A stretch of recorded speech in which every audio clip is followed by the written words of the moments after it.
जी, आगे चलते हुए बात चल रही है पीएच, पीओएच, पीकेए और पीकेबी की। जैसा कि आप जानते हैं कि pH negative log of concentration of hydrogen ions, pOH negative log of concentration of hydroxide ions, केए होता है आयनाइजेशन कांस्टेंट ऑफ एसिड, यानी कि एसिड की क्वांटिटी जो आयनाइज हुई है उसमें आयंस की concentration divided by unionised acid की कंसंट्रेशन। इसका नेगेटिव लॉग ले लेंगे पीकेए। इसी तरीके से बेस के लिए वैल्यू जो होती है लॉरी ब्रॉन्स्टेड बेस के लिए, वो उसके आयंस की concentration divided by unionised base की कंसंट्रेशन, इसका नेगेटिव लॉग ले लेंगे तो पीकेबी हो जाएगा। पी जो है वो इसलिए यूज किया जाता है ताकि वैल्यूज नेगेटिव लॉग की शक्ल में वो प्रेजेंटेबल हो जाएं, उन्हें कैलकुलेट करना, उन्हें हैंडल करना आसान हो जाए, क्योंकि असल में वैल्यूज वो अगर 10 प्लस में भी 3 4 5 10 5 आ रही हैं या 10 7 -6 आ रही हैं तो इन्हें हैंडल करना, मल्टीप्लाई करना थोड़ा सा मुश्किल हो जाता है। अब यहाँ पर ये बात याद रहे कि जो पीएच है, ये सारे जो पी है ना वो उनकी जो कंसंट्रेशन है उनके इनवर्सली प्रोपोर्शनल है। मतलब ये हुआ कि अगर हाइड्रोजन आयन की कंसंट्रेशन बढ़ेगी पीएच कम होगी, हाइड्रोक्साइड की कंसंट्रेशन बढ़ेगी पीओएच कम होगा, K a ionization constant of acid बढ़ेगा पीके कम होगा, K b ionization constant of base बढ़ेगा पीके भी कम हो जाएगा। अब यहाँ पर मजीद ये बात याद रख लें कि अगर आपके पास फॉर एग्जांपल मैं के ए की बात कर लेता हूं तो के ए के हवाले से अगर किताब के मुताबिक 10⁻³ से कम वैल्यू आ रही है, 10⁻³ से कम वैल्यू आ रही है किसी एसिड की के ए की, तो वो वीक एसिड है। अगर ये वैल्यू आ रही है 1 से 10⁻³ की तो वो मॉडरेटली स्ट्रॉन्ग है, और अगर ग्रेटर देन 1 आ रही है तो फिर वो स्ट्रॉन्ग एसिड कंसिडर होता है।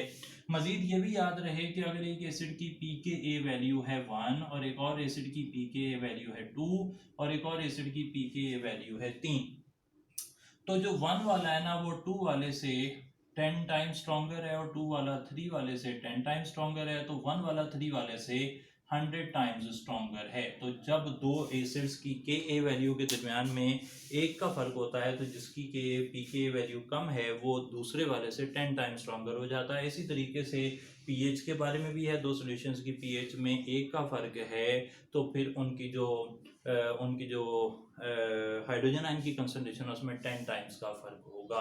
इस तरह के छोटे छोटे नतीजे आपको पता रहने चाहिए। यहाँ से एक और नतीजा, जब आप लॉरी ब्रॉन्स्टेड कॉन्सेप्ट में ये सारी वैल्यूज पुट करके लगाते हैं तो आपको पता लगता है कि के ए इज इनवर्सली प्रोपोर्शनल टू के बी। इसे आपने याद रख लेना है कि अगर एसिड जो है वो स्ट्रॉन्ग होगा तो उससे बनने वाली कॉन्जुगेट बेस जो है वो वीक होगी।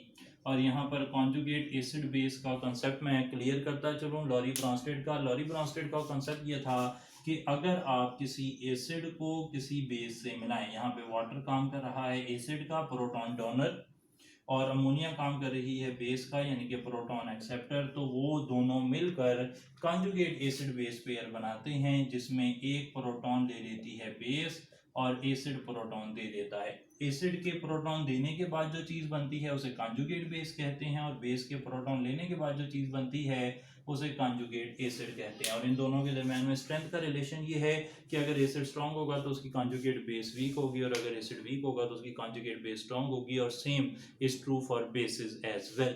यहाँ से एक और नतीजा भी निकाला उसने बड़ा ज़बरदस्त कि के ए इंटू के बी इज इक्वल टू के डब्ल्यू।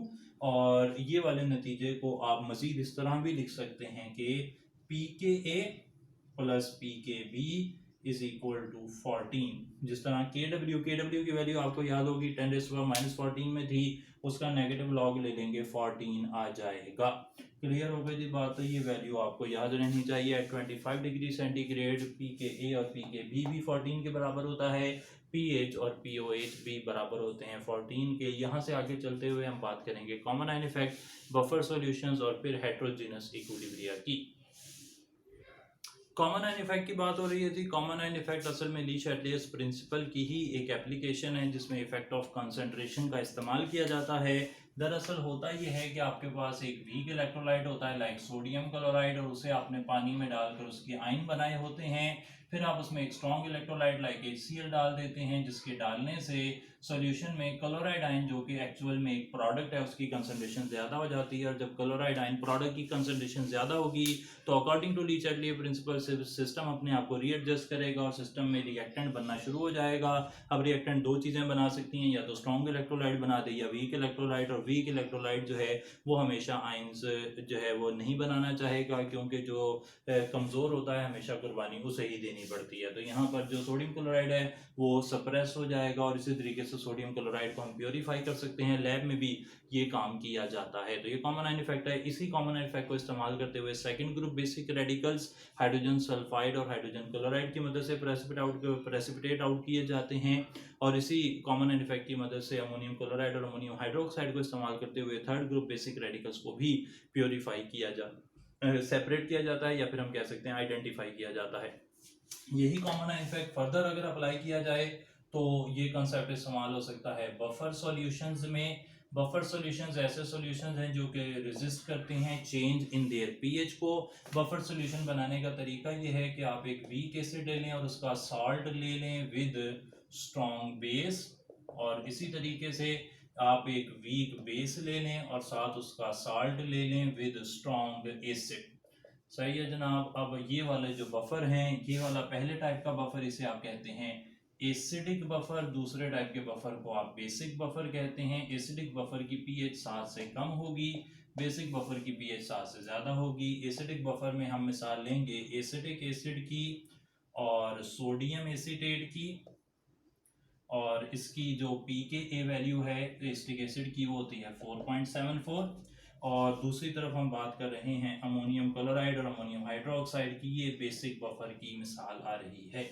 क्लियर हो गई थी बात। यहाँ पे मैं ये क्लियर करता चलूँ कि ऐसी कोई शर्त नहीं है। इनऑर्गेनिक के माहिरीन जो हमें सुन रहे हैं वो यकीनन ये कहेंगे कि ये बड़ी बेसिक सी बात है, ऐसे तो नहीं होता, बफर तो किसी तरह भी बन जाता है, बफर तो डिफरेंट चीज़ों को मिलाकर भी बन जाता है, तो कहीं ना कहीं तो बफर बनते ही हैं। लेकिन स्टैंडर्ड हालात में आम बफर जो हैं वो इस तरीके से बनते हैं, और इस जो उनकी पीएच है या पीओएच है उसको बताने के लिए हमारे पास मौजूद है हेंडरसन इक्वेशन। हेंडरसन इक्वेशन में pH is equal to pKa plus log of concentration of salt divided by concentration of acid.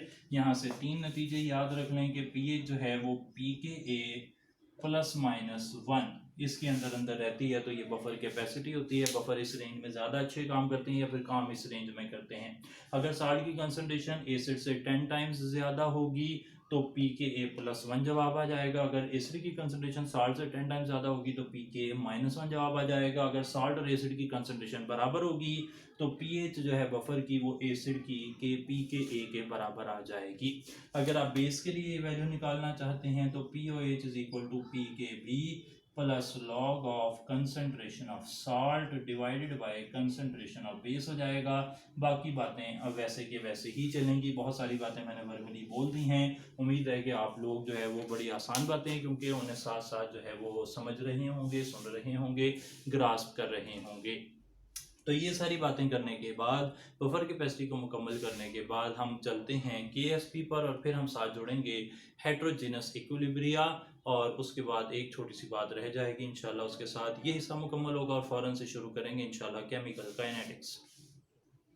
जी, आखिर में केमिकल इक्विलिब्रियम की छोटी छोटी सी बातें हैं वो मैं यहाँ पर डिस्कस करता चलूँ। हमने हेट्रोजीनस इक्विलिब्रिया की बात करनी है।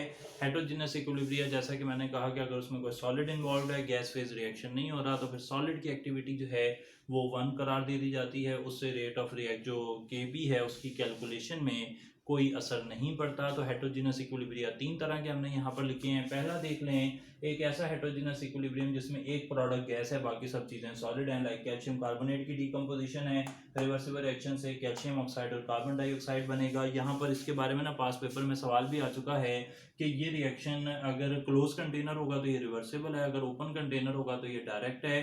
क्यों? क्योंकि रिवर्सिबल रिएक्शन ना इसके लिए क्लोज कंटेनर की शर्त रखी जाती है। अगर क्लोज कंटेनर नहीं होगा, ओपन कंटेनर होगा तो कार्बन डाइऑक्साइड उड़ जाएगी। जब प्रोडक्ट ही उड़ गया है तो अब प्रोडक्ट वापस रिएक्ट करने के लिए मौजूद ही नहीं है। इसी वजह से इक्विलिब्रियम को हासिल करने के लिए हम यूजुअली क्लोज कंटेनर की बातें करते हैं। ओपन कंटेनर में देयर इज ए चांस कि प्रोडक्ट एवेपोरेट हो जाएगा, निकल जाएगा, वो वापस नहीं आएगा, इसलिए रिएक्शन रिवर्सिबल रिएक्शन डायरेक्ट भी हो जाता है कई दफ़ा।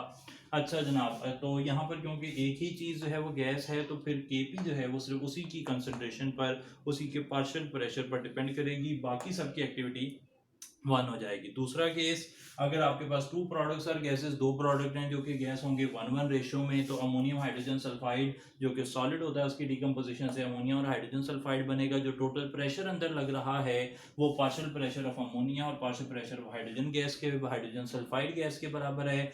Total pressure sum of individual partial pressure, अगर दोनों बराबर हालात में हैं, बराबर मोल्स में बन रहे हैं तो मोल फ्रैक्शन इक्वल है। और डाल्टन्स लॉ के मुताबिक जो पार्शियल प्रेशर ऑफ अमोनिया वो टोटल प्रेशर का हाफ होगा, partial pressure of hydrogen sulphide वो भी टोटल प्रेशर का हाफ होगा, और यहाँ से p²/4 ये kp की वैल्यू आ जाएगी। तीसरा केस हो सकता है कि आपके पास 2 प्रोडक्ट हों गैसेस फॉर्म में, लेकिन वो 2 और 1 की रेशो में हो, यानी कि 1 के 2 मोल बन रहे हो, 1 का 1 मोल बन रहा हो। ये यूरिया जो है अमोनियम हाइड्रोजन, अमोनियम कार्बामेट, उसकी डिकम्पोजिशन अमोनिया और कार्बन डाइऑक्साइड में अगर हो जाए तो यहाँ पर 2 मोल अमोनिया के हैं, 1 मोल कार्बन डाइऑक्साइड का है। kp अमोनिया की कंसंट्रेशन के स्क्वायर के डायरेक्टली प्रोपोर्शनल है। बैलेंस केमिकल इक्वेशन का कोएफिशिएंट रेट इक्वेशन में पावर बन जाता है।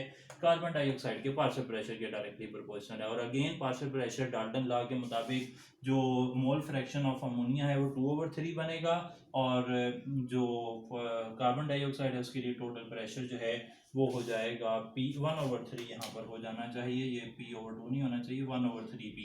2 हिस्से पार्शियल प्रेशर अमोनिया का लगेगा, 1 हिस्सा पार्शियल प्रेशर लगेगा कार्बन डाइऑक्साइड का। इन दोनों को सम अप करके जब आप हल करते हैं तो kp की वैल्यू 4/27p³ आ जाती है। ksp क्या होता है? Ionic product. ksp होता है सॉल्बिलिटी प्रोडक्ट, ये जिन्हें आप कहते हैं स्पेरिंगली सॉल्युबल सॉल्ट्स, उनके लिए एक टर्म निकाली गई है, उनकी सॉल्बिलिटी, उनका सॉल्यूशन सैचुरेटेड है, सुपर सैचुरेटेड है या अनसैचुरेटेड है। इस तरह की बातों को डिस्कस करने के लिए उनके मैक्सिमम आइंस कितने सॉल्यूशन में बन सकते हैं, इसको बताने के लिए KSP की टर्म निकाली गई है। KSP को जो है ना आप किस तरह निकालते हैं? फॉर एग्जांपल, अगर आपके पास लेड आयन है और क्लोराइड आयन है और आप इन दोनों के आयंस का प्रोडक्ट ले लेंगे तो ये सॉल्बिलिटी प्रोडक्ट होगा। सॉल्यूशन के अंदर लेड और क्लोराइड आयंस की जो कंसंट्रेशन है उसका multiple according to balance chemical equation वो सॉल्बिलिटी प्रोडक्ट की वैल्यू देता है।